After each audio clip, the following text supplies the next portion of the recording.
Hey guys, day 8 in the 31 Days of Horror, and I was happy to watch this movie. I'll get to my review of it in a moment, but for right now, I'll just say it's a more modern horror movie.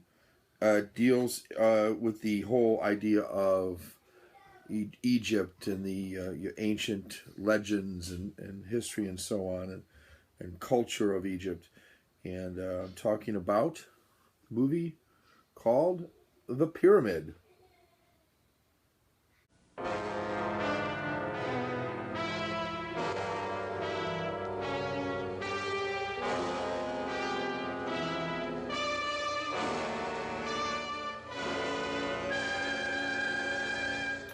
Well, let's get a couple of things out of the way right now. The Pyramid is not a great movie, okay? But it's not a bad movie either. I'll give you a rating at the end, but let's just say this. Here's a quick plot. A father and his daughter have discovered a three-sided pyramid in the Giza area of Egypt, and there are no such pyramids of that design, so it's a very unusual one. It appears to predate many of the other pyramids, if not all the other pyramids. In fact, it may go back far beyond any of the pyramids that they found to date. Um, Part of this has got to do with Egyptian culture and legend and religion. And the father is fairly well known or fairly well educated in this area. And so he is reading some of the hieroglyphics that are in this pyramid and comes to realize that some gods are good, some gods are not so good in Egyptian culture. And this one that this pyramid's built, I guess, in honor of is not so good. Early on, as they enter into this pyramid, they become lost. They have a wire that they run from the outside, and somehow, early in the movie, the wire is cut. The government has actually shut down their expedition and funding for it. I didn't catch exactly why. Maybe because they determined it was too dangerous, and maybe I don't know. Maybe because they wanted to intervene. Um, Not really sure. I guess I might have missed that part. But nonetheless, everybody's clearing out, and the daughter says to the father, "Hey, we should at least look down there and just see what's there. Aren't you curious?" And the father says, I don't know. I think we should just clear out of here." She says, "Are you kidding? This is our name here. We really should make a name for ourselves." So that's how they end up going down in there. Her boyfriend, who's kind of a studly type, and he's also the guy that controls a little miniature, this is like a $5 million robot. Like the robot gets lost. Actually, the robot gets destroyed by something.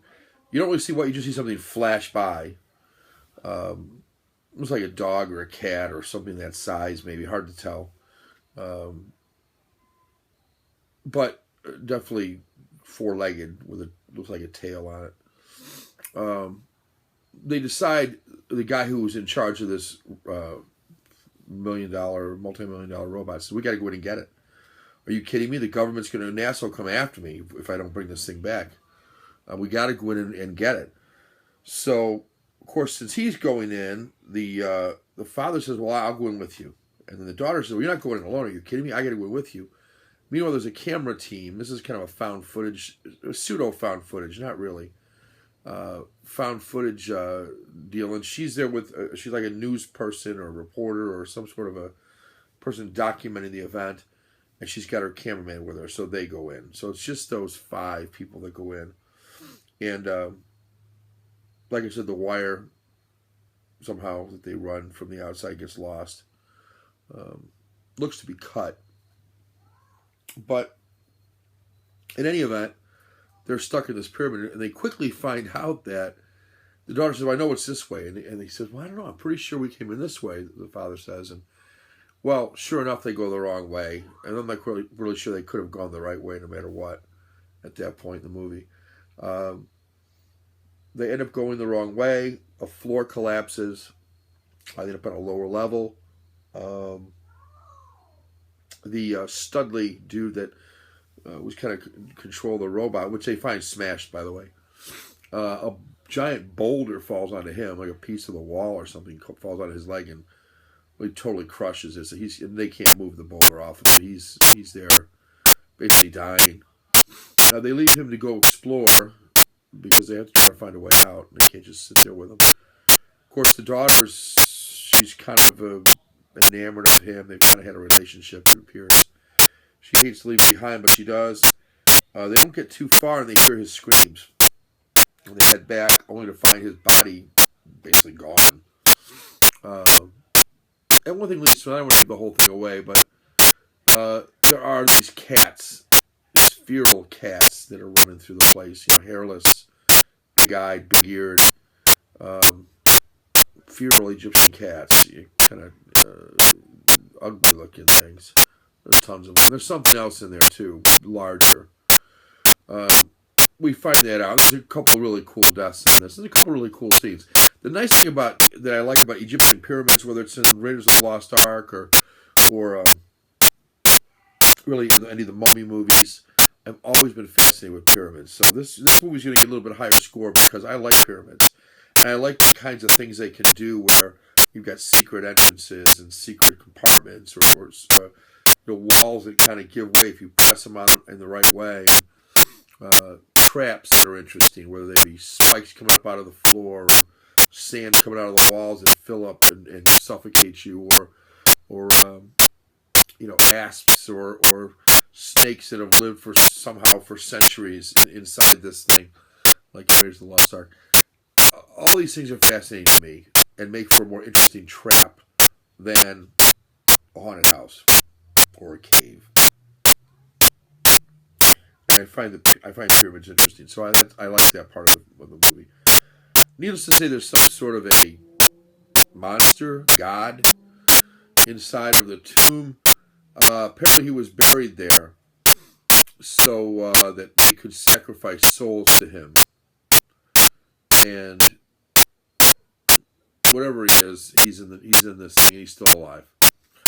How, I don't know. But that part was cheesy. The CGI on this monster, not great. But, you suspend your disbelief when you're watching a movie, so I kind of look past some of that. Cool deaths, cool setting.